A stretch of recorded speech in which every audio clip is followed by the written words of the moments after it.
Buongiorno Natalia, allora ti chiedo subito, mi sentite e vedete la condivisione schermo? Tutto benissimo, sì.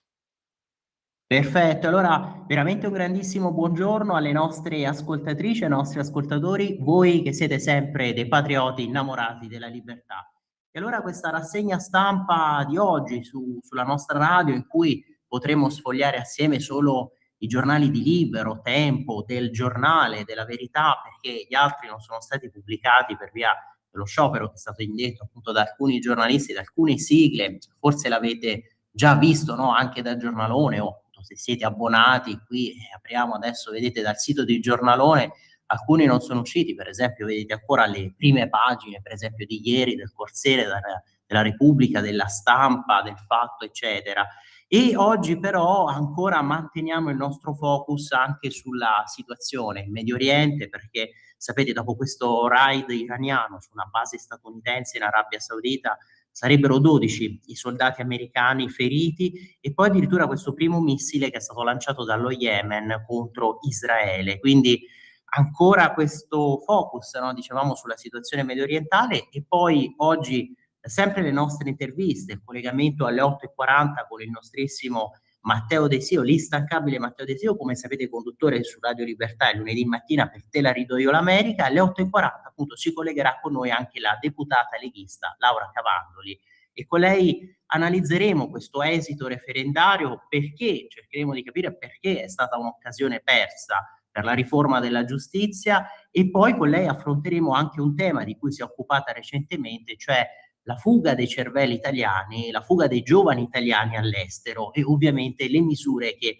possono essere adottate proprio per contrastare questa fuga. Alle 9:05 l'altra intervista, l'altro collegamento con l'europarlamentare leghista Susanna Ceccardi e con lei anche con lei una scaletta molto fitta, molto densa perché ovviamente ragioneremo di questa grande novità, di questa rivoluzione finalmente che si era attesa in Europa, cioè dopo l'approvazione da parte dell'Europarlamento di questo mandato negoziale per i triloghi, per la scrittura di un regolamento europeo finalmente che consenta dei rimpatri più facili per chi non ha diritto a rimanere in Europa, a non godere quindi del diritto d'asilo e poi parleremo anche della riduzione del numero degli sbarchi, dell'aumento invece del numero dei rimpatri, ma anche di questo rischio di islamizzazione dopo che appunto questo partito islamico italiano vorrebbe addirittura applicare la Sharia.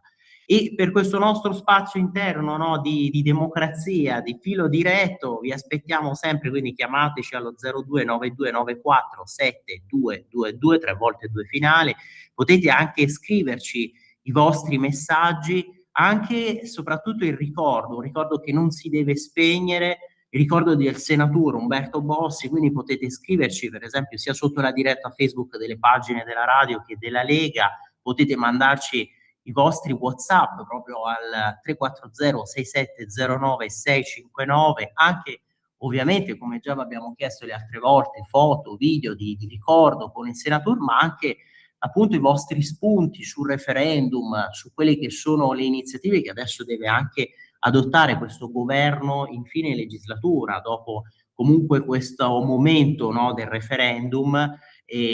Poi a proposito ecco anche di commenti, di valutazione degli elettori, dei lettori, vedremo anche i messaggi che sono stati mandati dai lettori per le testate che oggi ovviamente consultiamo in questa nostra rassegna stampa.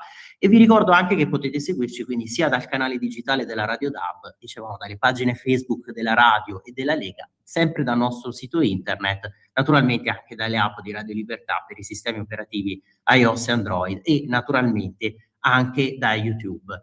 E poi sempre se siete stufi di questo clima, di questa cappa, no, ideologica del woke, del politicamente corretto, veramente abbonatevi a Radio Libertà, sosteneteci e davvero basta poco per aiutare una radio che rimane un unicum in questo panorama e quindi basta, ve lo ripeto sempre, ma ovviamente è utilissimo per noi, come potete immaginare, potete andare sulle sezioni abbonati e dona ora del nostro nuovo sito internet. Allora cominciamo subito, l'avete vista qui in condivisione la prima pagina di Libero, chi non vuole ridurre le bollette, perché continua questo poi piagnisteo delle sinistre che si lamentano ma poi non sono propositive, non sono costruttive e addirittura adesso si lamentano per questa possibilità di riprendere a utilizzare proprio l'energia da carbone. Ecco, per garantire la stabilità energetica, la maggioranza sposta al 2038 lo stop al carbone, sì delle imprese, la sinistra invece si oppone, inquina verso la proroga dei tagli delle accise. Quindi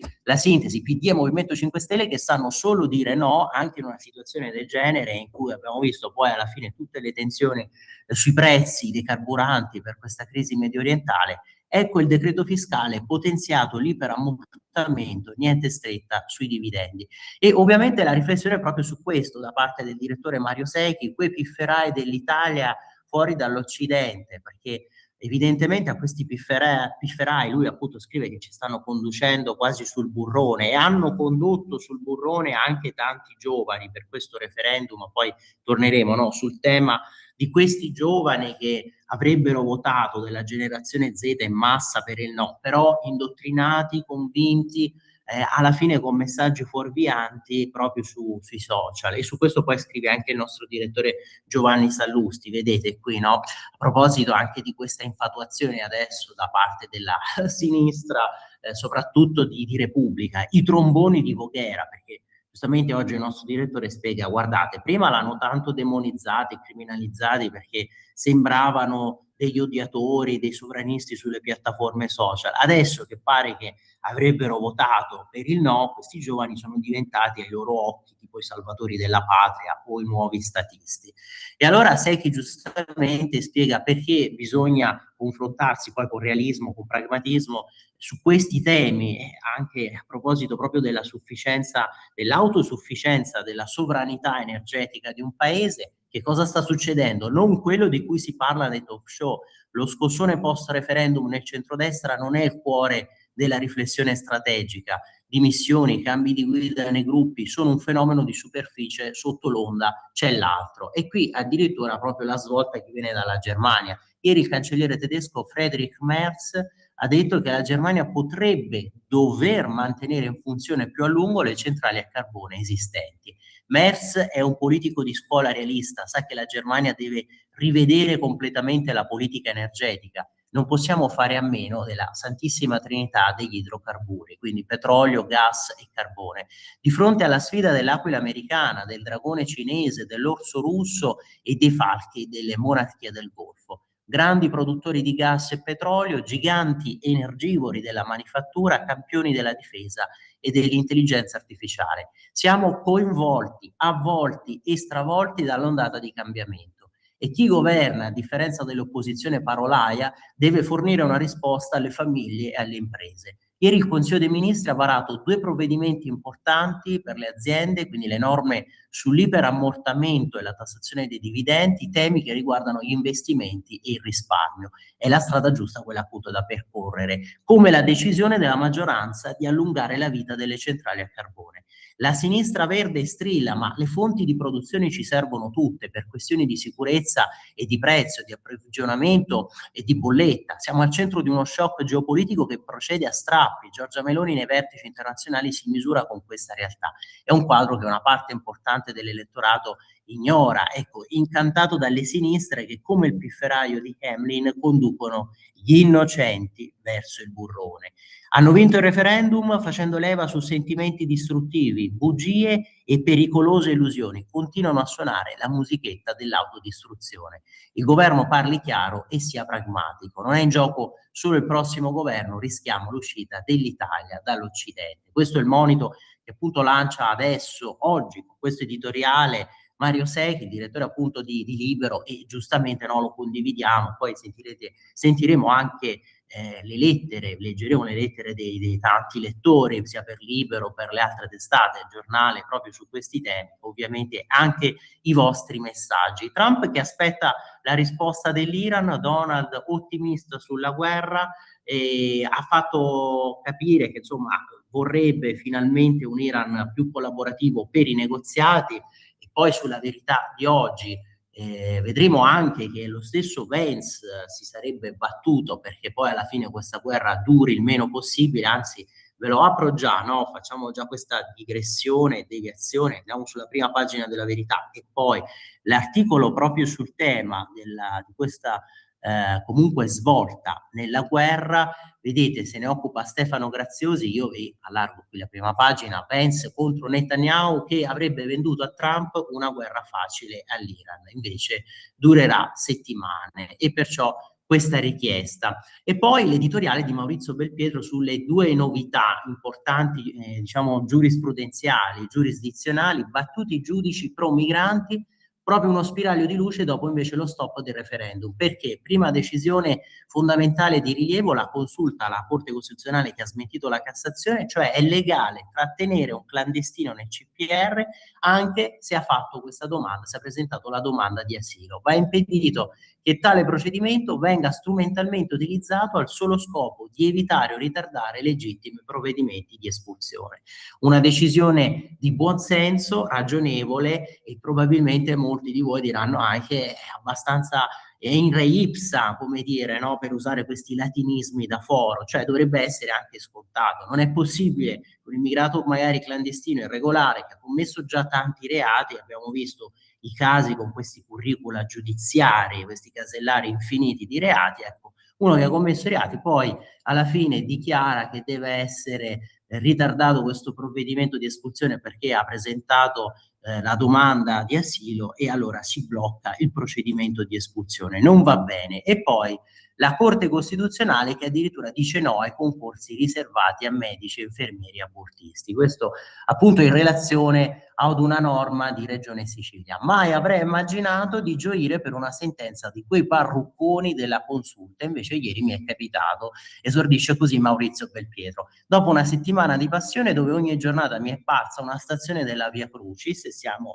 in tema proprio per i riti pasquali, prima la sconfitta del referendum, poi questo repulisti dentro Fratelli d'Italia, sì che poi repulisti, ma attenzione come aveva anche poi commentato il nostro direttore Giovanni Sallusti, ok, avete voluto accontentare una parte del paese, dell'opinione pubblica, però per favore torniamo a ragionare, a dibattere dei temi che stanno a cuore dell'elettorato. Probabilmente magari anche una parte dell'elettorato ha voluto votare no di pancia per esprimere proteste. Allora iniziamo a rioccuparci di tasse, di fisco, di immigrazione, di più sicurezza, anche proprio per chiudere egregiamente questa legislatura. Allora vedete qui il commento no, di Maurizio Belpietro su questo tema, i repulisti poi della Meloni che non si ferma qui, però io vi riprendo proprio il suo editoriale, alto là alle toghe creative, qui vedete siamo a pagina 3 della Verità di oggi, alto là queste toghe creative e ai soprusi ci provvita due sentenze per sperare, giudici costituzionali che mettono in riga chi libera i clandestini delinquenti e chi seleziona i dottori per ideologia anziché per merito, per bravura. Dopo la batosta del no, almeno si respira. E qui vedete una delle figure più controverse di questa situazione.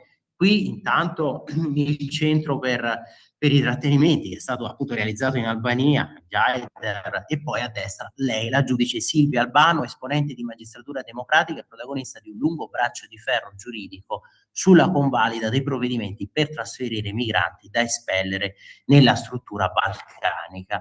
Insomma, a tirarmi su il morale, scrive Maurizio Belpietro, ecco arrivare un pronunciamento della Corte Costituzionale. Premetto che dai giudici della legge non mi aspetto mai nulla, perché essendo in parte nominati dal Quirinale, in parte dalla sinistra, so che hanno una predilezione per le sentenze progressiste, tipo quelle, per intenderci, che hanno aperto la strada al federalismo del suicidio assistito. Non c'è quello fiscale, ma quello della dolce morte sì.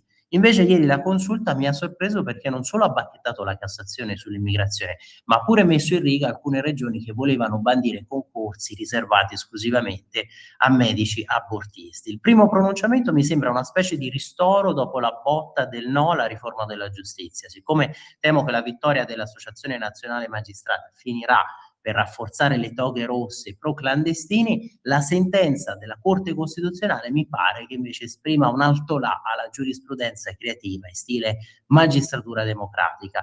Tutto nasce da una questione sollevata dalla Cassazione a proposito della disciplina del trattenimento degli stranieri nei centri per il rimpatrio. La Suprema Corte riteneva che rinchiudere in un CPR un immigrato che abbia fatto domanda di protezione internazionale, anche se ha il solo scopo di ritardare o evitare l'espulsione, ecco, la Corte di Cassazione aveva ritenuto questo incostituzionale. Di qui il ricorso ai giudici della legge perché censurassero la disciplina governativa. E invece, a sorpresa, la Consulta ha detto no, spiegando che l'immigrato può essere trattenuto anche se la Corte d'Appello non ha convalidato il suo fermo. Basta che il questore emetta un nuovo provvedimento. Insomma, stop alle politiche delle porte aperte a tutti i costi. Per i giudici della legge è necessario scoraggiare abusi del procedimento d'asilo, onde evitare che tale strumento sia utilizzato al solo scopo di evitare o ritardare l'esecuzione di legittimi provvedimenti di espulsione. E quindi non si può fermare l'ordine, no? Abbiamo letto che magari venga proprio dal questore che chiede appunto in questo modo il clandestino, l'immigrato venga espulso, anche se non c'è stata la convalida da parte della Corte d'Appello. La sentenza spiega anche che la decisione di trattenere un migrante in un CPR è ancora più giustificata quando lo straniero abbia commesso gravi reati e possa sottrarsi all'espulsione, ove lasciato in libertà.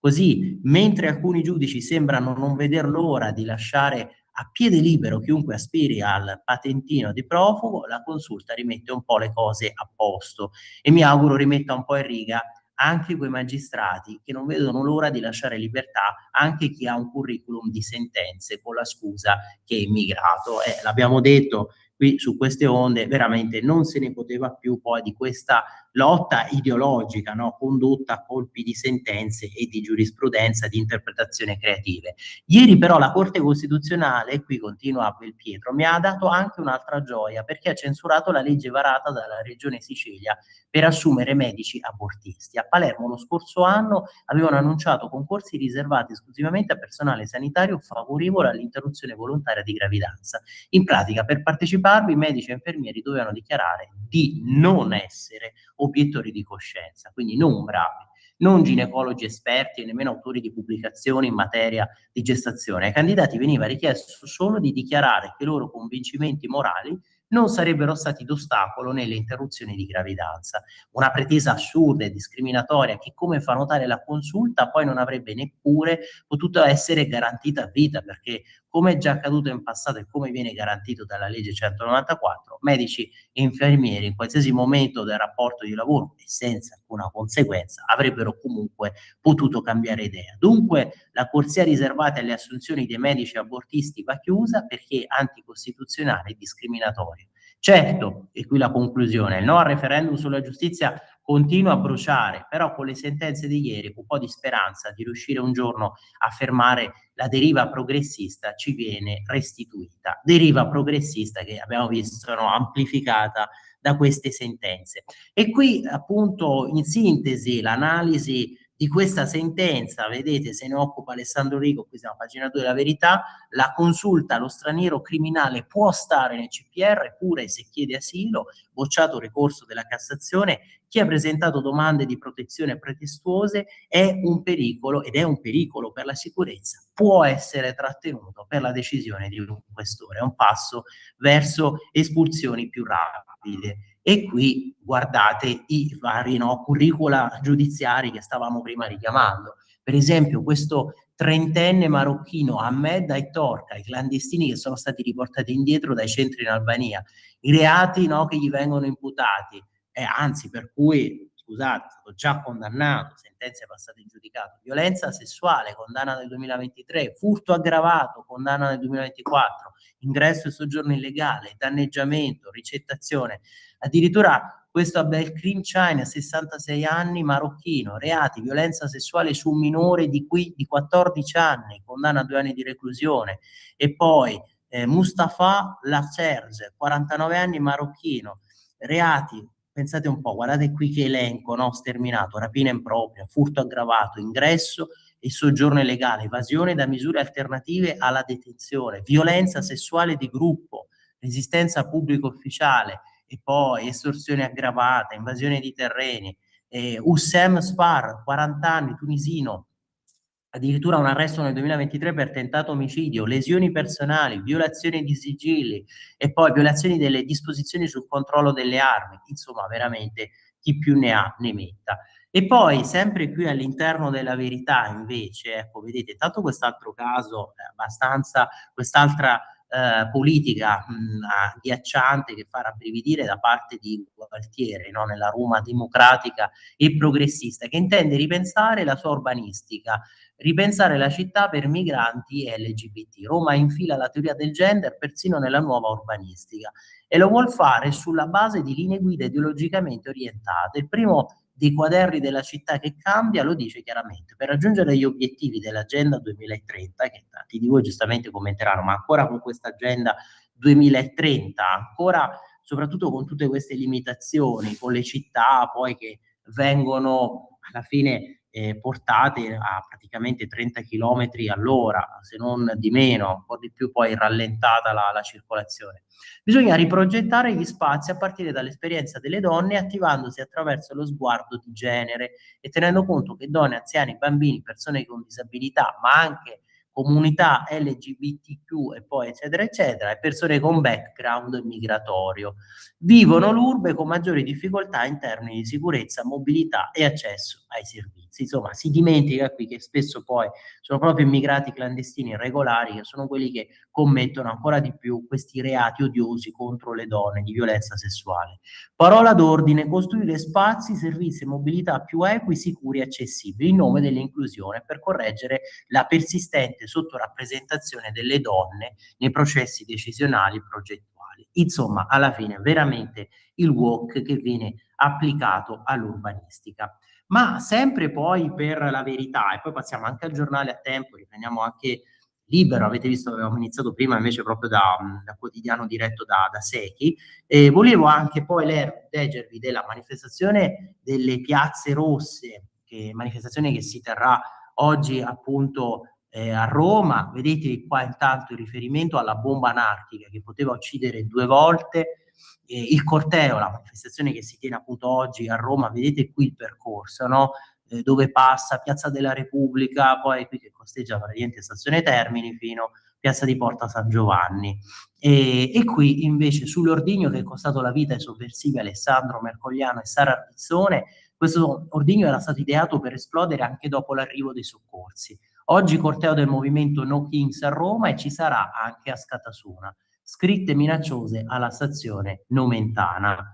E qui vedete la data del 28 marzo era nota da tempo alle forze dell'ordine, era stata scelta dagli attivisti di Askatasuna nell'ambito di una serie di mobilitazioni avviate dopo lo sgombero che risale al 18 dicembre scorso e da subito era stato considerato un appuntamento delicato sul fronte della sicurezza, anche in virtù degli scontri che si erano verificati proprio nel capoluogo piemontese dopo il blitz che ha smantellato il centro sociale. Gli investigatori temono che frange estreme possano infiltrarsi nel corteo cercando lo scontro con le forze dell'ordine. Per questo è stato messo in piedi un monitoraggio degli arrivi da fuori regione con controlli negli snodi principali e quindi le stazioni di treni, di pullman, ma anche ai caselli autostradali che si sono sempre fatti questi controlli sempre più stringenti nelle ore a ridosso dell'evento. E poi sfilano pure i fan delle case occupate galvanizzati per il no al referendum. Avete visto poi tutta questa galassia di sinistra, anche gli islamisti che si sono schierati per il no, la Cisint lo ha fatto subito notare. E a proposito poi della Cisint, adesso vedete qui a pagina 5 Giordano che analizza il suo ultimo libro, poi magari sarebbe bello, no, commentarlo anche con lei in diretta.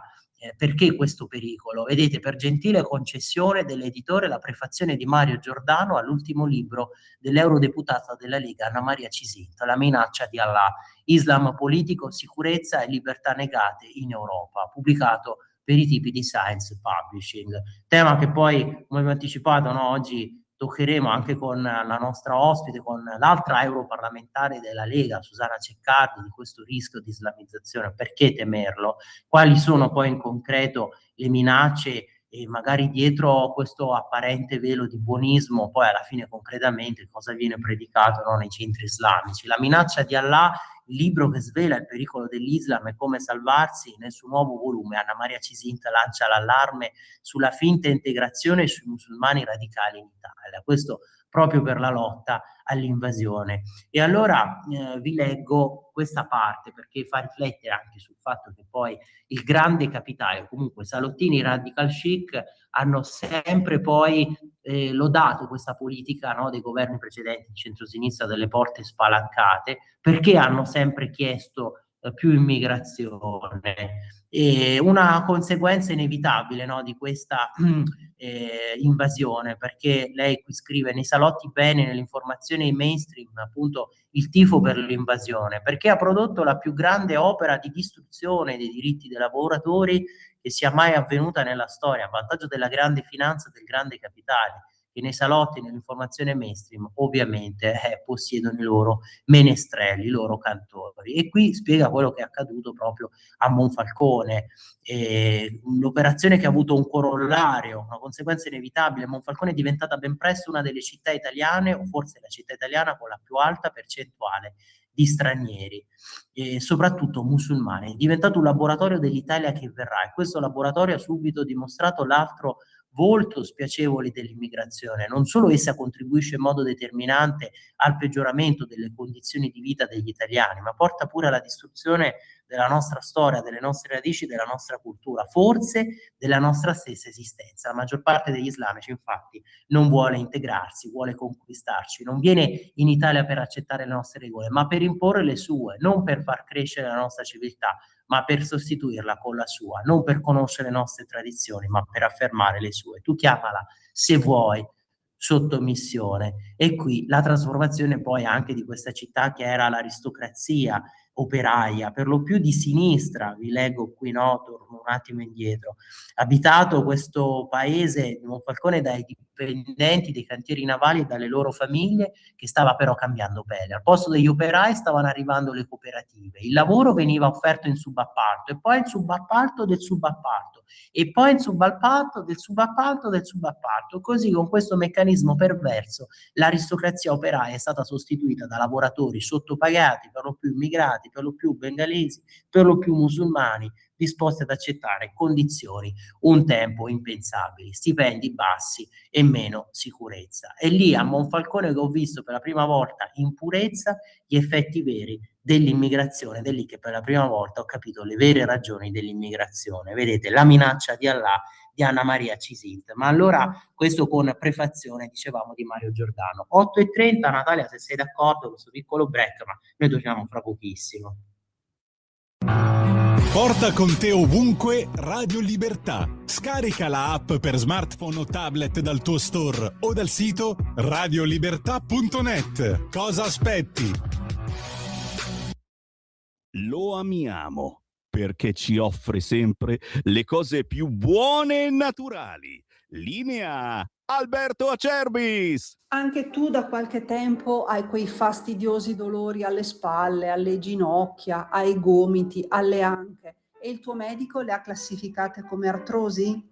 Aiutati attraverso ACEUC2. ACEUC2 è il nostro integratore alimentare a base di collagene nativo non denaturato di tipo 2, quello che aiuta le cartilagini a rigonfiarsi di collagene in modo che le articolazioni non si tocchino e non si sfreghino più. È un prodotto completamente naturale, stamattina in offerta speciale per voi. Chiamate subito 030 68 40 408. Vuoi provare il trattamento di 30 giorni? 35 euro. Vuoi provare il trattamento di 60 giorni? 60 euro. Vuoi provare il trattamento di 90 giorni? 79 euro. Ma se acquisti il trattamento di 4 mesi, 120 giorni di trattamento, un prezzo straordinario speciale per voi se chiamate subito lo 030 68 40 408, dite ho ascoltato Radio Libertà,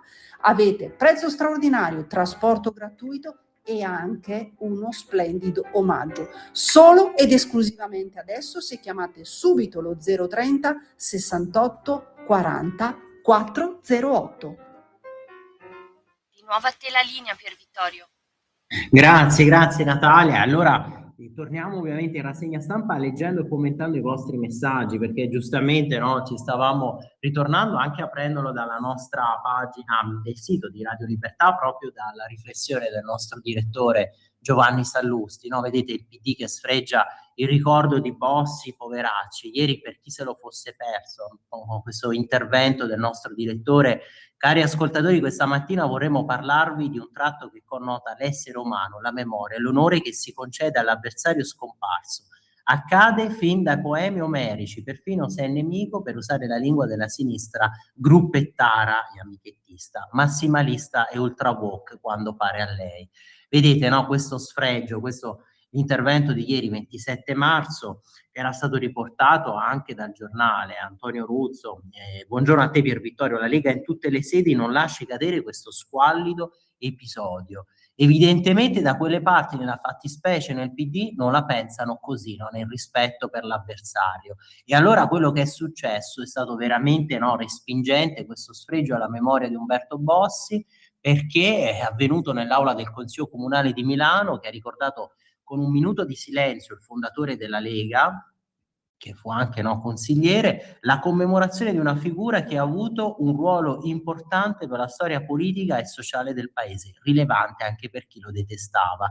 Sarebbe bastato che chi coltivava sentimenti ostili verso lo scomparso fosse passato oltre senza bisogno di sbraitare il suo livore con eleganza. Invece è spuntato tal Michele Albiani, consigliere del PD, che subito dopo il minuto di silenzio ha preso la parola indignato e ha regalato le seguenti perle. Bossi sdoganò l'odio, sentite, che detto da chi non accetta la commemorazione di un avversario scomparso sembra un filo strano. Vedete voi dove si annida l'odio. Chiedo scusa ai cittadini milanesi, abbiamo appena fatto un minuto di silenzio per una persona che ha sdoganato l'odio per chi non è del nord, dimenticando che per esempio la moglie di Bossi ha origini siciliane, ma tanto stiamo parlando, commentando appunto un delirio che così è continuato. Io, la mia famiglia e molti milanesi abbiamo vissuto quel razzismo.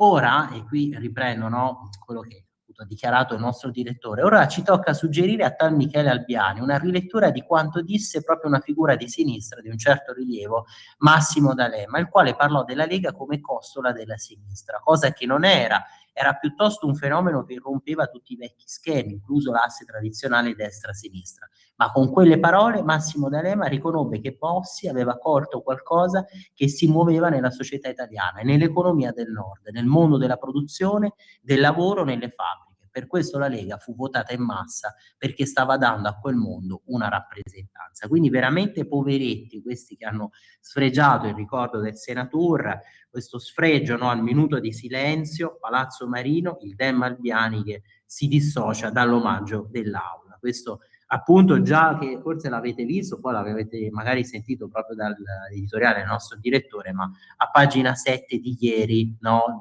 del giornale, proprio del giornale. E poi ci scrive Pina, buongiorno, sono convinta che non dovrebbero esserci clandestini irregolari, si dovrebbe tornare alla legge che vigeva negli States, in America, nessuno dovrebbe arrivare se non c'è un lavoro che lo aspetta, una casa pronta ad accoglierlo con la famiglia. Si eviterebbe quindi di dare manodopera alla malavita. Perché non si ritorna agli uffici di collocamento di una volta? Forse sto sognando, non sono razzista e rispetto chi lavora e chi si comporta con altrettanto rispetto. Buona giornata.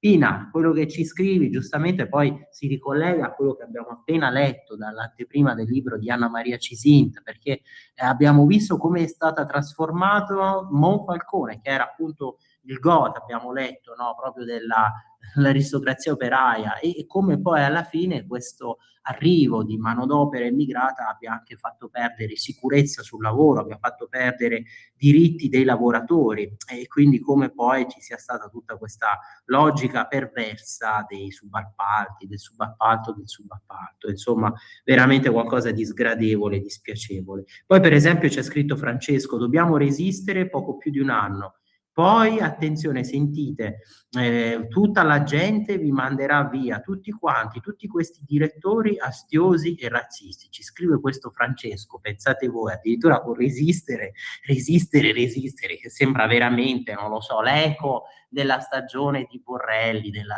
Procura di Milano che doveva resistere ai governi Berlusconi, vabbè.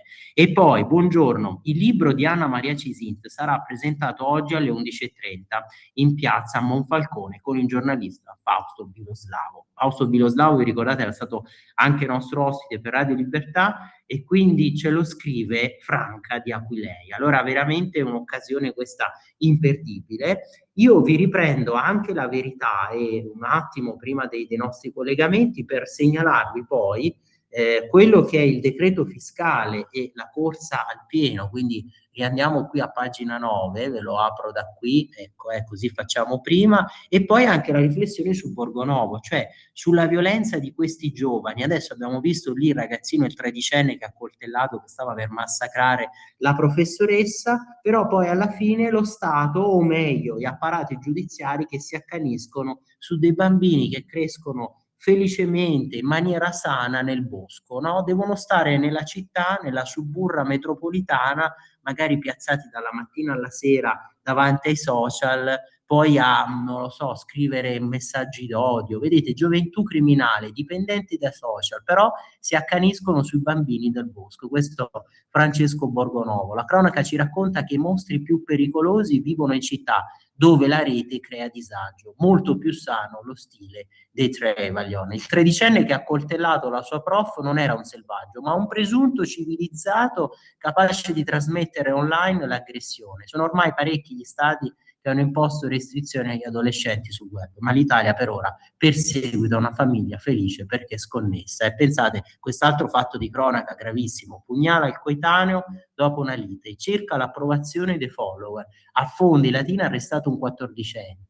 Il garante, la repressione non basta, però appunto il ministro Valditara, qui richiamato da Francesco Borgonovo, almeno ci ha provato, no? Qualche politico che cerca di porre un argine e che chiede che appunto questi social non possano essere così facilmente nelle mani dei minorenni. E poi quello che invece vi dicevo sul decreto fiscale a proposito delle misure che si dovrebbero varare, qui vedete, andiamo a pagina 9, ci porto un secondo, ecco, da qui, così non perdiamo tempo. Il governo che rinvia la tassa sui pacchi, credito d'imposta per chi investe, e poi alcune delle misure, per esempio che aumenterebbe da 100 a 118 euro l'imposta di bollo sui conti correnti intestati a soggetti diversi dalle persone fisiche.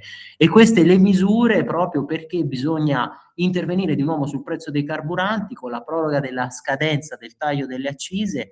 E allora, che non è ancora entrato in Consiglio dei Ministri, benzina e gasolio che sono tornati al livello precedente, la riduzione di 25 centesimi delle imposte. Così, quando il 7 aprile finirà lo sconto e se il governo non deciderà di prolungare la misura, questi automobilisti dovranno mettere in conto anche un aumento, ma allora non si può tergiversare e bisogna trovare una copertura per questo gettito delle accise, se si vuole ritagliarle, se si vuole ridiminuirle. Il problema quindi quello della copertura in una congiuntura economica che non concede margini di manovra e con i riflettori di Bruxelles accesi sempre sui nostri conti pubblici. E allora io vi apro un attimo, perché poi ovviamente lo riapriamo anche per la parte dei messaggi dei lettori, no? Sul giornale, vedete oggi come è vuota, no? A colpo d'occhio la nostra edicola digitale per via dello sciopero. E allora un secondo, qui vedete sulla prima pagina del giornale la festa è già finita perché si stanno già scannando all'interno del campo largo, primarie sì, primarie no,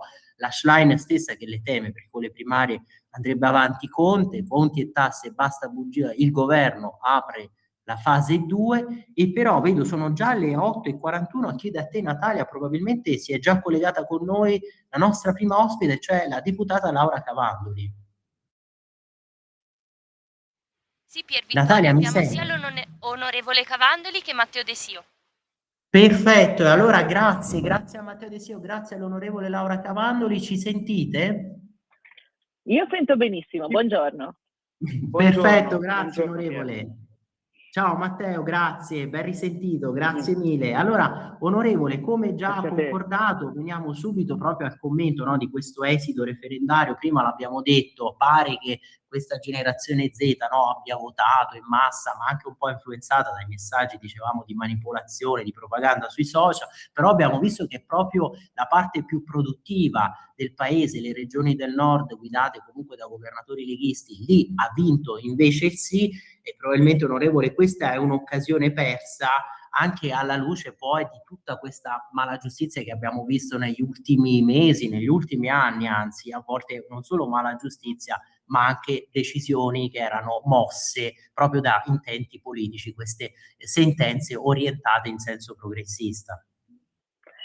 Ma sì, diciamo che è stata un'occasione persa per il Paese, è stata completamente travisato il messaggio di questa riforma costituzionale, che non solo era necessaria e urgente, ma assolutamente opportuna per rendere il nostro Paese un po' più giusto, un po' più all'altezza degli altri paesi, perché sappiamo benissimo che nell'ambito della giustizia ci sono state delle riforme imposte sui procedimenti, sulla lunghezza dei processi da parte del PNRR, ed erano proprio delle milestone che, insomma, in qualche modo dal punto di vista normativo sono state inserite.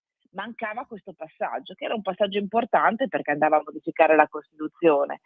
Purtroppo abbiamo visto il messaggio è stato completamente travisato, trasportato su un piano politico e ha facilmente vinto, perché purtroppo è così, il voto contro. E questo credo che sia l'allarme più grosso, cioè è più facile dire no che leggere, capire, studiare e capirne le conseguenze. Ed è un messaggio importante proprio perché è stato detto e è stato sottolineato. A dire no sono i nostri giovani che probabilmente con la giustizia non hanno mai avuto a che fare, i nostri giovani che probabilmente non hanno mai visto un'aula di tribunale, i nostri giovani che non sanno quanto l'efficienza, l'efficacia e l'equità della giustizia sia importante anche solo per trainare quelle che sono le imprese, le attività economiche, quindi quella che deve essere anche dal punto di vista economico l'attrattività e la funzionalità del nostro paese. Però chiaramente io, come ho sempre detto, ci ho sempre anche messo la faccia, è però un messaggio importante, perché la democrazia è questo, è una democrazia in cui il voto l'uno vale uno, e che effettivamente ha convinto di più la sinistra, è riuscita a convincere di più, a mandare a votare di più quelli che volevano votare un voto contro.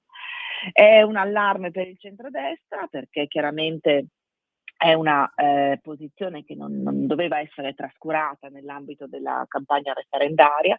Noi abbiamo fatto tantissimi incontri spiegando la riforma, spiegando gli effetti, spiegando che non si andava contro i giudici, ma si andava per i giudici, per ridare a loro quella onestà intellettuale, quel prestigio che la loro categoria deve avere, e in questo modo non si sarebbe quindi voluto né cancellarli né tantomeno assecondare la politica, cosa che invece abbiamo visto in quei cori della procura campana, quando proprio lunedì sentivamo cantare canzoni di spiccato senso politico.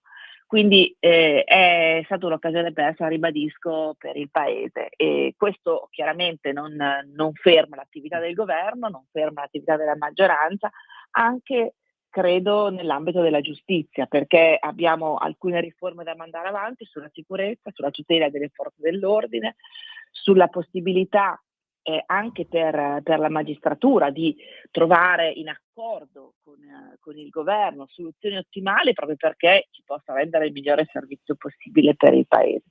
Restiamo però effettivamente un po' stupiti per come è stato facilmente tradotto in un voto politico quello che era un messaggio, io penso, nel merito molto molto difficile, ma assolutamente importante e necessario per il Paese. Assolutamente sì, onorevole. Dicevamo, appunto, oggi se ne occupa anche il nostro direttore Giovanni Sallusti, qui a pagina 14 di Libero, la generazione Gaza, il trombone di Voghera e la giravolta sui giovani dell'era social. Ma Matteo, vengo da te perché invece dobbiamo parlare di altri giovani, vero? Quelli dell'esodo, Esatto. della fuga dei cervelli.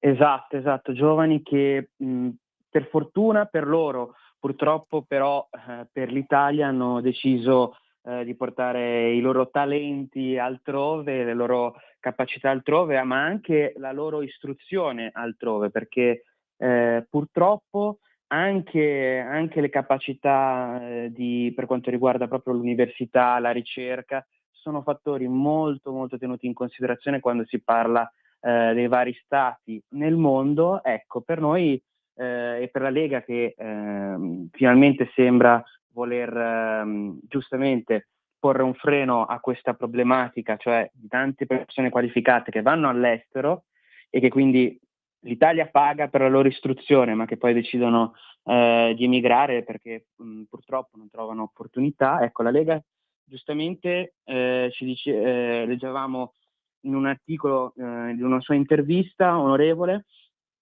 cerca di ridurre la burocrazia, cerca anche di porre una selezione per quanto riguarda il flusso migratorio, perché da altre parti, ci spiegherà poi sicuramente anche meglio lei questo, da altre parti invece l'immigrazione viene proprio selezionata in base alle conoscenze, come anche negli Stati Uniti. Ecco, onorevole, ci spieghi proprio cosa sta facendo la Lega e quale sarà il piano futuro per, si spera, far tornare i cervelli in fuga. Innanzitutto noi come Lega, devo dire, è dal 2019, col decreto crescita, era l'estate del 2019, avevamo messo già lì una norma per i cosiddetti impatriati, cioè per incentivare i lavoratori che erano usciti dall'Italia per andare a lavorare all'estero e per tornare in Italia con un'agevolazione fiscale per chi li assume e anche con un'agevolazione, insomma, per chi poi in Italia metteva su famiglia. È stata una prima norma, diciamo, di grande impatto e da allora stiamo studiando proprio come sistemare questa anomalia del nostro paese, che io, parlando, devo dire, con alcuni professionisti, vedo che è più che altro un aspetto culturale, e lo dico con insomma, una certa consapevolezza, perché c'è questa esterofilia per cui fin dai banchi delle scuole elementari e delle scuole medie, soprattutto immaginate le superiori, c'è questa idea per cui il percorso formativo deve avere una tappa all'estero che può essere addirittura di solito il terzo e il quarto anno delle scuole superiori, ma quasi sicuramente, insomma, nella parte universitaria.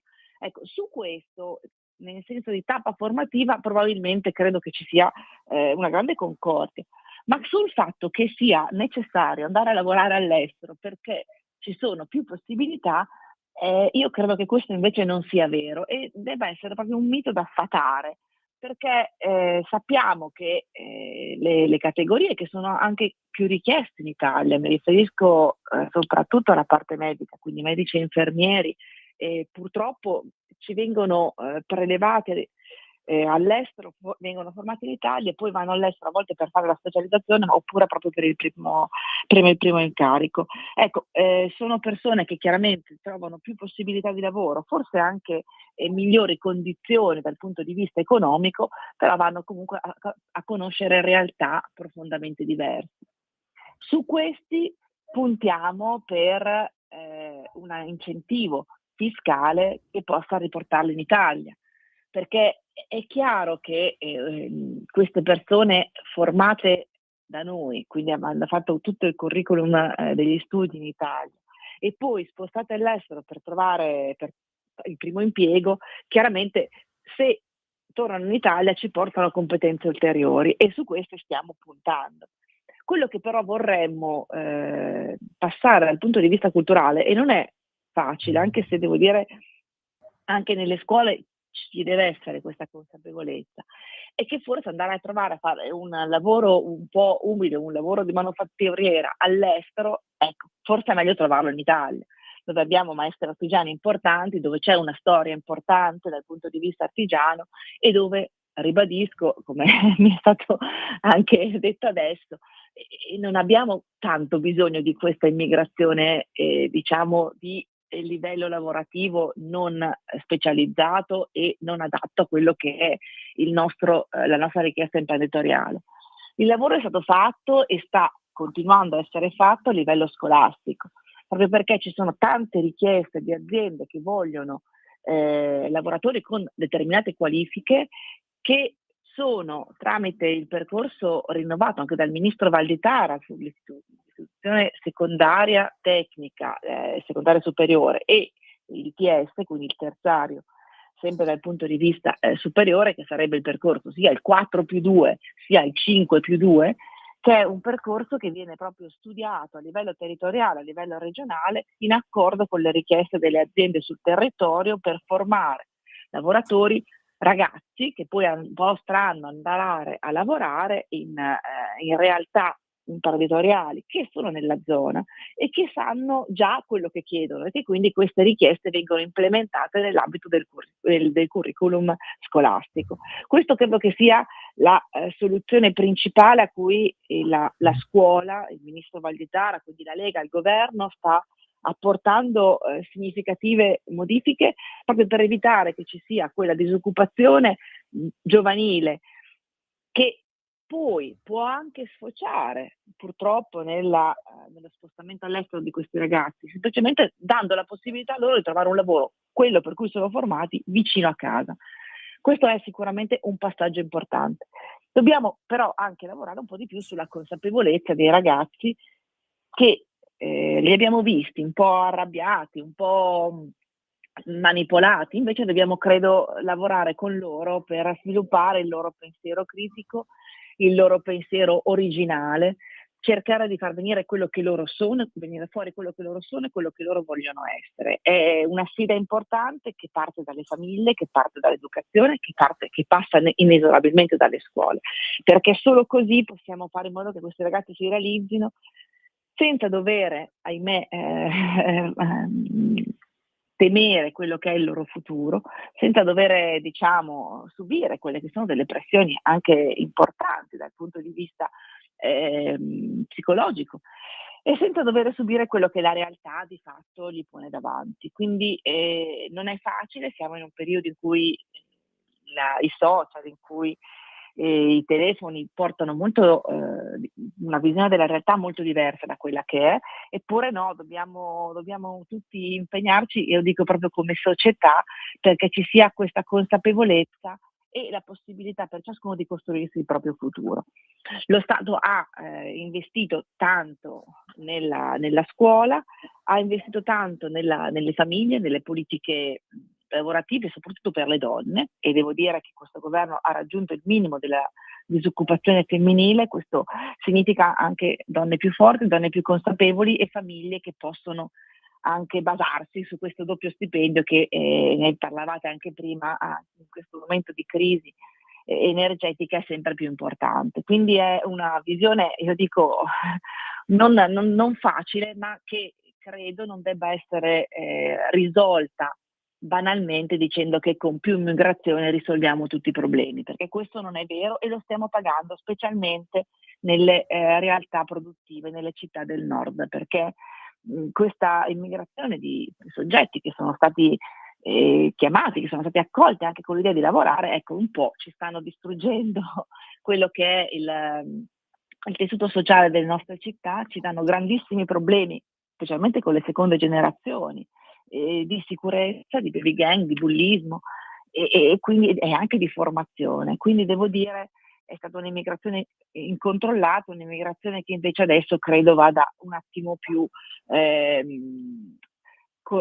convinta, costretta, messa all'interno di un percorso che se deve partire per formare lavoratori dall'estero, ecco, questo percorso deve necessariamente partire dall'estero. Lo ha fatto ancora il ministro Valditara presentando il salone di studio lo scorso anno in Egitto, proprio per far capire quelle che sono le potenzialità della formazione scolastica del nostro paese che possono essere realizzate anche all'estero, perché altrimenti continuiamo a importare povertà e questa povertà impoverisce non solo dal punto di vista economico il nostro paese, ma anche purtroppo dal punto di vista sociale e culturale.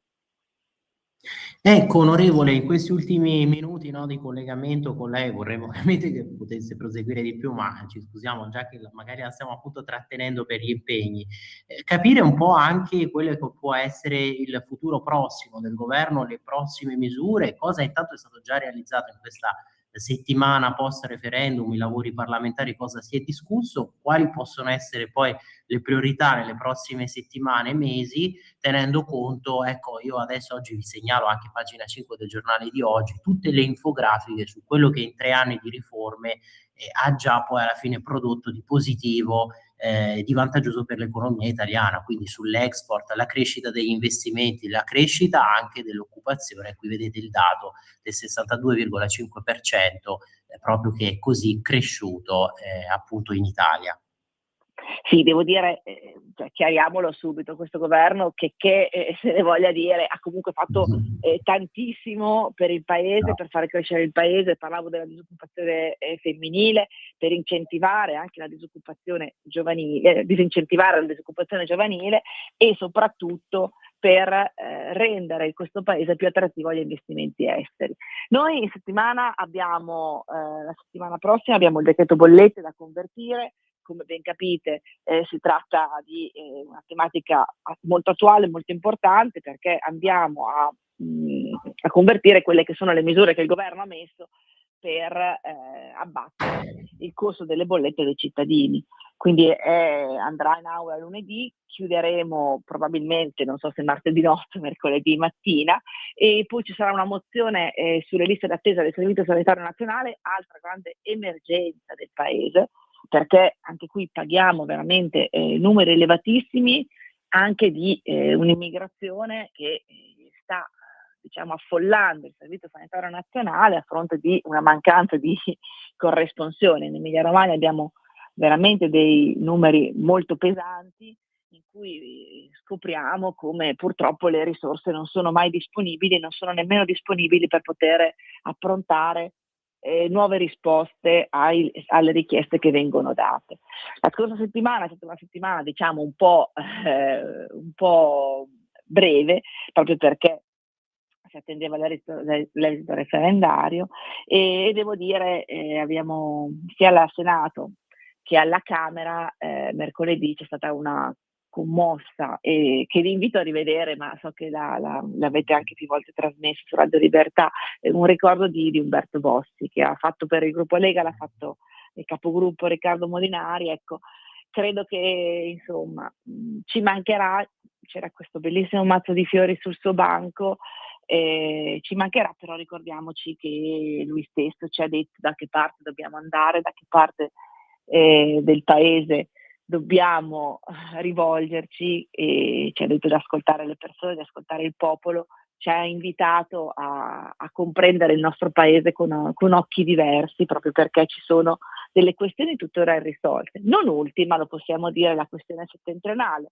E i risultati del referendum gli hanno dato pienamente ragione. Abbiamo una questione settentrionale in cui c'è una spinta di un paese che vuole andare avanti, che vuole correre, che vuole una giustizia più efficiente e più moderna, e un'altra parte del paese che invece o vota contro oppure si accontenta di quello che è o si adagia su quello che c'è adesso. Quindi insomma è stato un momento molto importante. Poi noi in Commissione Agricoltura, io ora sono capogruppo in Commissione Agricoltura, abbiamo una urgenza secondo quella che è la prospettiva della sinistra, perché hanno chiesto la fissazione urgente in aula di quella proposta di legge che considera gli animali, il cavallo e gli equidi animali d'affezione, quindi non si potranno cavalcare, non si potranno mangiare, non ci potrà essere nemmeno il paglio di Siena. Quindi è chiaro che affronteremo con delle audizioni mirate, o perlomeno delle audizioni di buon senso, questo tema, anche perché insomma la nostra tradizione prevede l'ippica, prevede gli ippodromi, prevede nella mia città la carne di cavallo, ma non solo nella mia città, e quindi anche su questo nelle varie commissioni abbiamo queste tematiche che non ci lasciano diciamo tranquilli, nel senso che comunque sono richieste che credo che facciano un po' cadere le braccia in un momento di insomma di una situazione di una guerra alle porte dell'Europa con delle ricadute importanti. Ecco, forse non era questo il momento di fare questa battaglia puramente ideologica. Nel contempo ieri comunque il Consiglio dei Ministri ha approvato un decreto fiscale e una serie di misure importantissime che arriveranno nelle aule parlamentari nei prossimi giorni. Quindi il governo, devo dire, attento, attivo, procede speditamente la sua opera in un modo di buon senso e coerente con quelle che sono le richieste dei cittadini, le richieste del Paese, e dalla sinistra abbiamo sempre richieste ideologiche che vanno in un'ottica, insomma, un po' sconcertante. Esattamente. Onorevole, allora veramente grazie per essere stata con noi, grazie per questo ricordo di Umberto Bossi, lui che proprio disse la giustizia non deve sostituire la politica, riferimento a certa magistratura, è lui che lui stesso propose la separazione delle carriere. Allora grazie onorevole e speriamo veramente di averla presto anche per commentare queste misure che si dovranno attuare.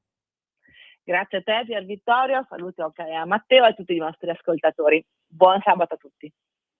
Grazie onorevole e grazie a te Matteo, resta con noi perché ovviamente fra poco iniziamo anche l'altro collegamento, l'altra intervista con l'europarlamentare leghista Susanna Ceccardi, ma allora Natalia vedo che sono già le 9:03, quindi che dici a questo punto piccolo break e poi torniamo in onda per questo successivo collegamento.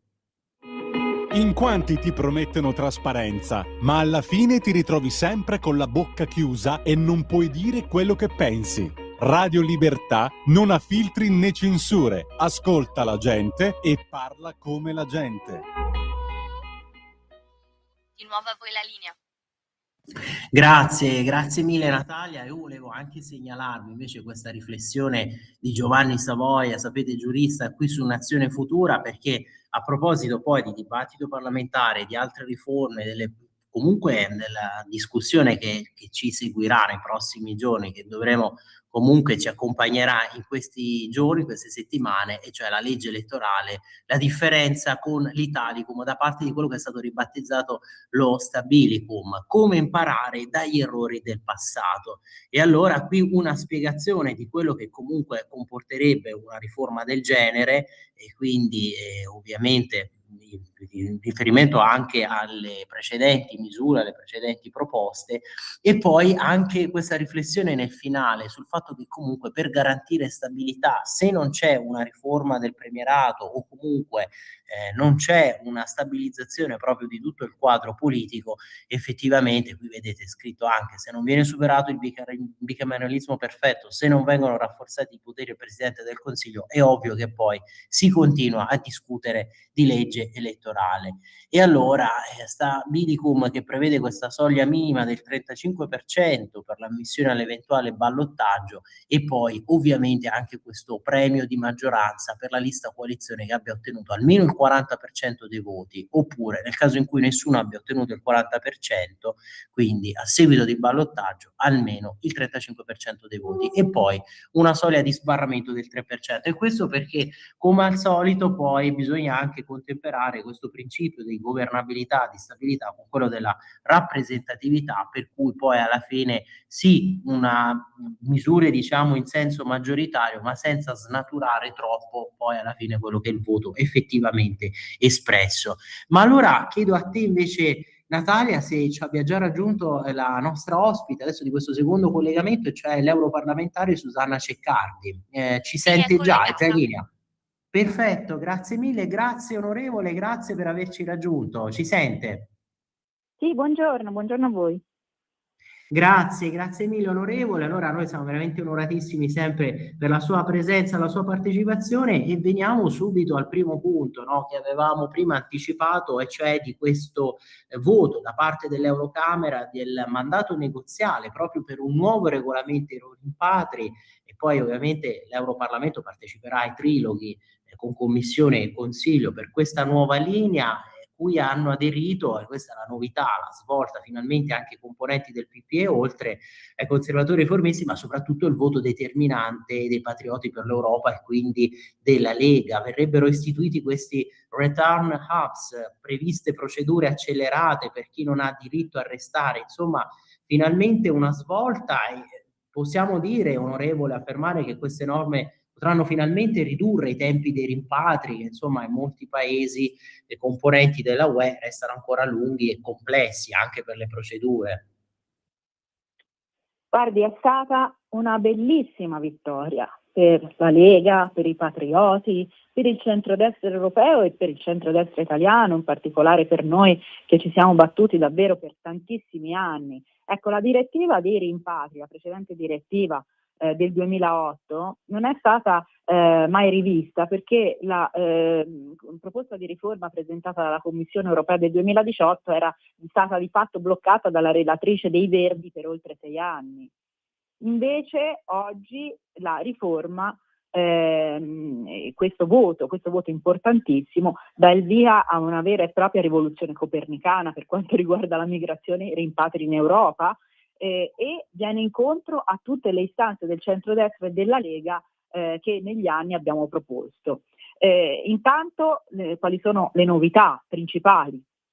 Ecco, ci sono nuove norme procedurali comuni per l'emissione delle decisioni relative al rimpatrio, cioè oggi abbiamo comunque un quadro comune a tutta Europa e non più una disparità a macchia di leopardo tra paese a paese. Soprattutto aumenta la collaborazione con i paesi terzi e il modello italiano, il modello Italia-Albania diventa un modello per tutta Europa, cioè vengono istituzionalizzati anche a livello europeo la possibilità di creare degli hub, dei CPR, come noi li chiamiamo, anche in paesi fuori dall'Unione Europea, esattamente come noi abbiamo fatto già in Albania. Quindi il CPR in Albania bloccato da giudici e da alcune diciamo bastoni negli ingranaggi, ecco, in questi ultimi mesi e in quest'ultimo anno, adesso avranno molti meno appigli per poter bloccare i trasferimenti ai CPR in Albania. E poi ci sono anche delle azioni di rivalsa nei confronti dei paesi terzi che non collaborano ai rimpatri. I paesi membri potranno, per esempio, avere maggiore interventi sui visti nei paesi terzi, nei paesi che non si riprendono gli immigrati clandestini, leve economiche anche nei confronti di questi paesi di origine che non rivogliono indietro i clandestini. Quindi norme che favoriranno e aiuteranno i rimpatri. Quando si parla di remigrazione in Europa, ecco, intendiamo anche questo, rimpatri. Esattamente, e rimpatri che però sono già avvenuti in gran numero, comunque è aumentato questo numero, oggi ne scrive anche Storace proprio per il tempo, vero Matteo? E infatti è poi aumentato questo numero, ma è diminuito anche al contempo quello degli sbarchi. Esatto, volevamo proprio chiedere questo alla nostra ospite. Onorevole, abbiamo visto, ha dato anche la notizia a Piantedosi parlando proprio in Parlamento quanto gli arrivi siano in calo, e questa ovviamente è un'ottima notizia, giusto per dare anche un'ondata di positività e mettere anche le notizie belle nero su bianco, ma anche i rimpatri sono in aumento e soprattutto anche per quanto riguarda, come diceva anche lei, la questione dei CPR finalmente sono anche legittimati a livello istituzionale. Sì, gli sbarchi sono drasticamente calati, in particolare rispetto al 2024, che già il 2025 aveva visto una riduzione importante, e oggi comunque abbiamo rispetto al 24 un calo del 58%, quindi degli sbarchi, quindi un numero molto, molto significativo e importante, grazie anche all'effetto deterrenza, ecco, delle norme sui pacchetti sicurezza, delle norme sui rimpatri, sui CPR Albania che il governo italiano ha attuato. Di certo è che il problema purtroppo della sicurezza in Italia è che ne sono entrati troppi negli ultimi 15 anni, e quindi eccettuato l'anno in cui Matteo Salvini era al Ministero dell'Interno, che ha visto una riduzione drastica veramente e praticamente uno stop quasi totale dell'immigrazione in Italia, gli altri anni invece hanno visto, soprattutto sotto i governi di sinistra, ondate migratorie insostenibili che hanno comunque messo in difficoltà il nostro paese. Oggi bisogna cercare, ecco, di svuotare, come si fa con i secchi quando rientra l'acqua in casa, di svuotare questo bacino che ormai è saturo, ecco. Però con la normativa sui rimpatri andiamo in questa direzione, quindi diciamo la strada è tracciata e c'è un percorso positivo che è cominciato proprio anche grazie all'impulso del governo italiano. Ecco, onorevole, e invece l'altro rischio, lo stavamo prima dicendo, rimane purtroppo anche questo dell'islamizzazione. Prima abbiamo sentito dalla Verità, no, anche questa anticipazione del libro della collega, l'onorevole Anna Maria Cisint, un nostro ascoltatore, una nostra ascoltatrice, prima ci ha anche ricordato che ci sarà una presentazione oggi anche in Friuli Venezia Giulia con anche il giornalista Fausto Biloslavo. Però, vabbè, a sinistra ovviamente questo tema viene sempre minimizzato. E in realtà però anche lei, no, onorevole, ha rilanciato questo rischio più che altro perché è venuta fuori la notizia di questo partito di matrice islamista che addirittura, no, vorrebbe applicare la Sharia. Quindi assolutamente non è un rischio da sottovalutare. Ecco, vi ricondivido quello che è l'articolo proprio di Giulia Sorrentino del 25 marzo, il partito di Allah in piazza che alza il tiro e ora la Sharia. E quindi hanno già fatto parlare di sé, no? Sappiamo quanto si sono mobilitati, si sono radicalizzati per questo referendum e poi addirittura uno dei loro esponenti è andato lì da Cruciani a dire ah sì, grazie a noi, questi milioni di voti per il no.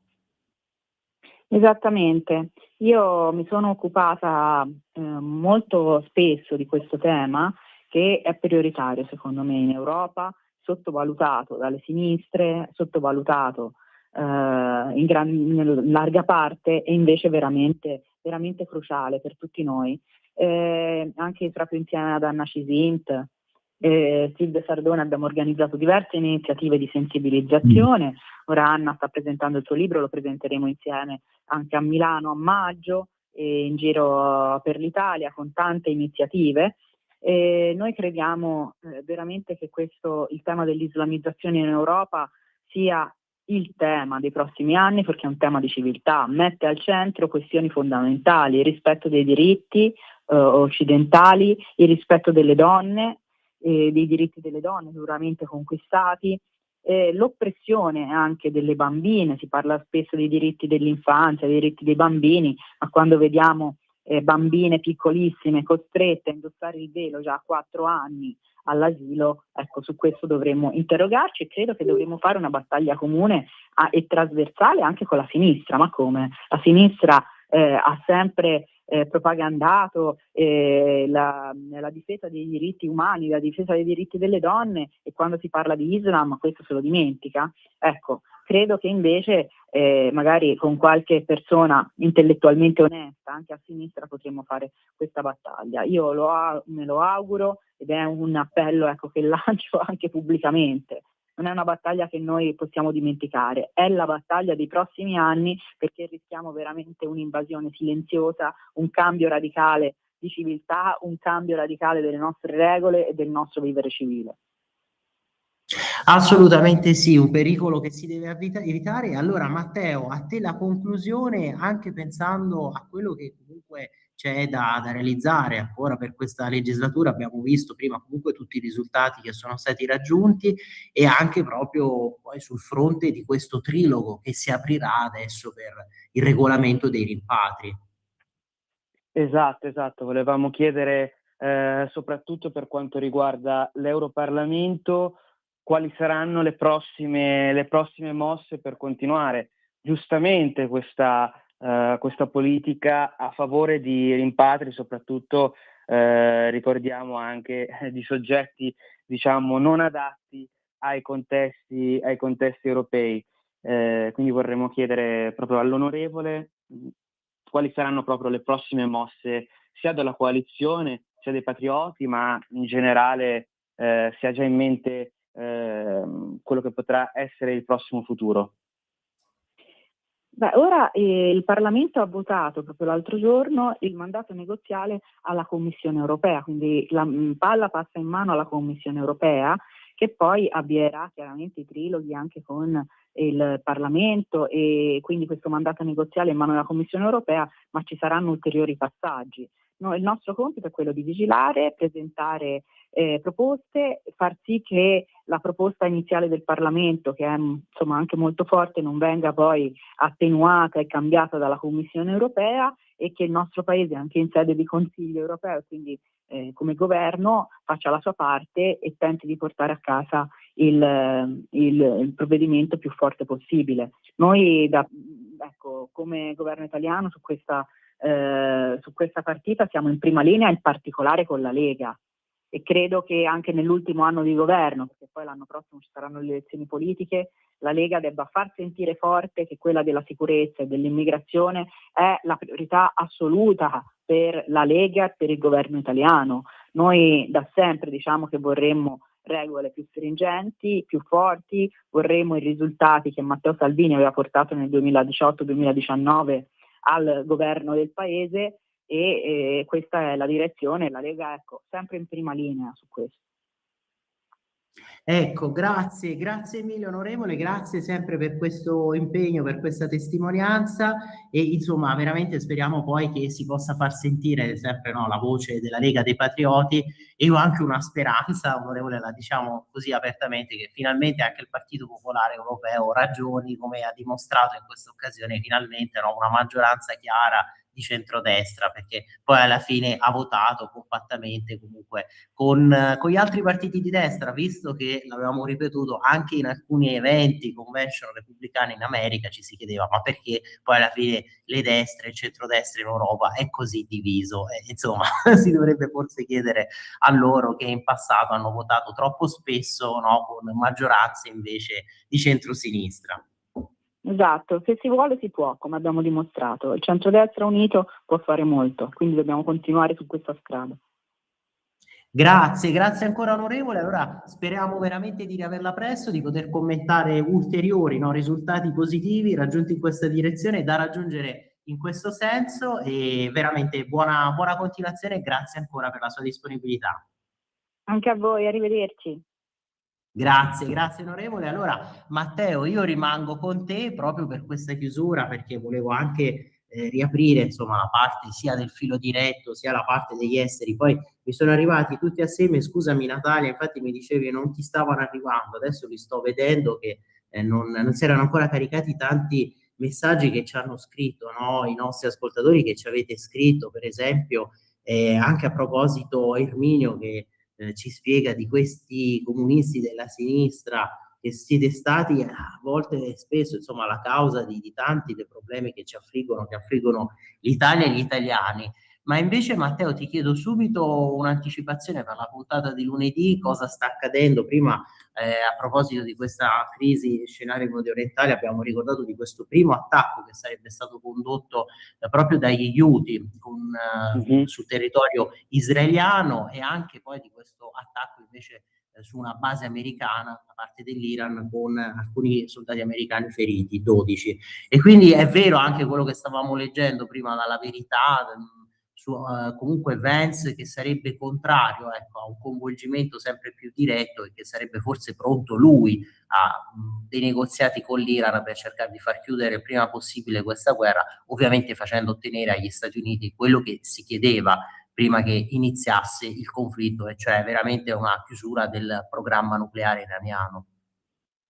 Esatto, anche perché la problematica dello Stretto di Hormuz ovviamente riguarda anche gli Stati Uniti e le imprese americane, quindi certamente per tutti, diciamo, gli attori coinvolti uno stop al conflitto sarebbe ottimale. Ecco, bisogna capire quanto il regime iraniano sia stato effettivamente danneggiato da questo conflitto, oltre ovviamente ai cambi, possiamo dire, forzati per quanto riguarda i vertici, ma quanto forte sia l'unità nazionale, perché prima del conflitto vi erano le persone in strada a protestare giustamente contro la fine di un regime che dura da 47 anni. Ecco, questo ovviamente è una delle tante problematiche da analizzare.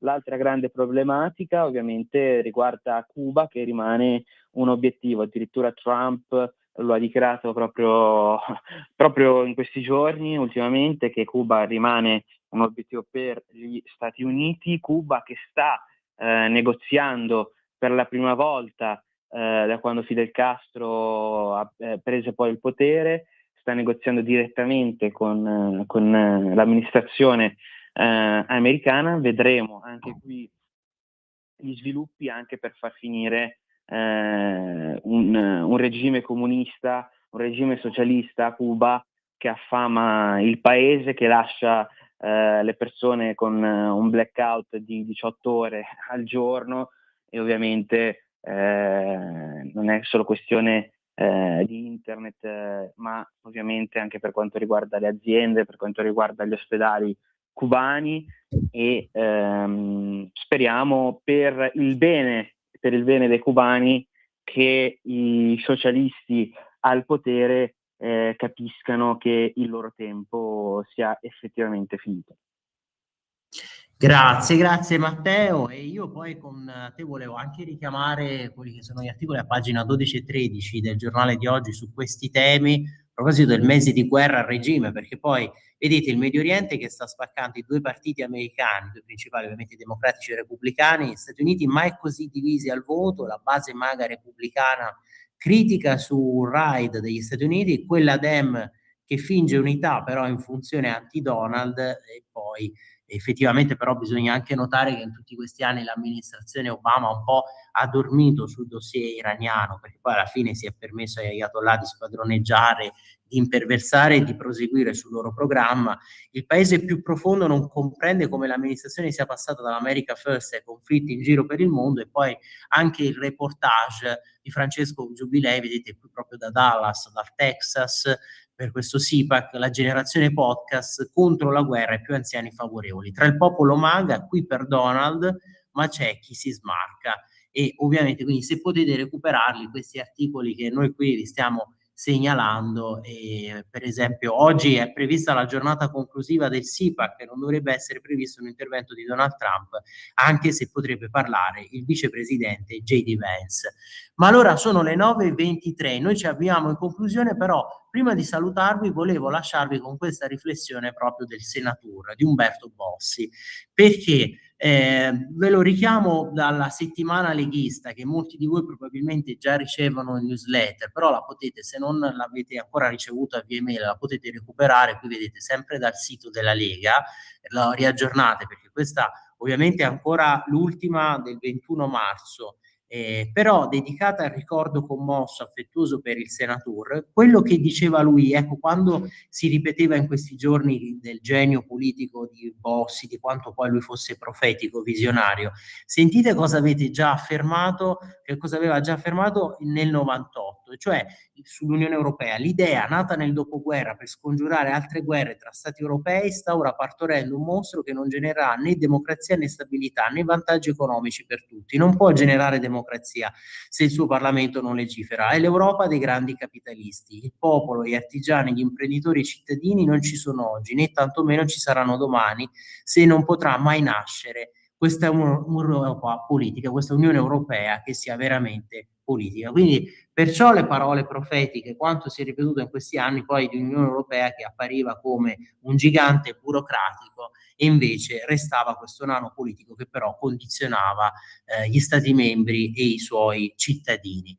E allora, grazie a tutti voi, grazie a te Matteo per essere stato con noi, grazie a te Natalia sempre per questa estrema professionalità nel coordinamento di tutto. E allora, proprio ricordando Umberto, come ha anche ricordato lo stesso Matteo Salvini, il leader della Lega, il segretario federale nonché vice premier, noi non molleremo mai. E allora grazie a tutti voi e buona continuazione qui su Radio Libertà. Avete ascoltato la rassegna stampa.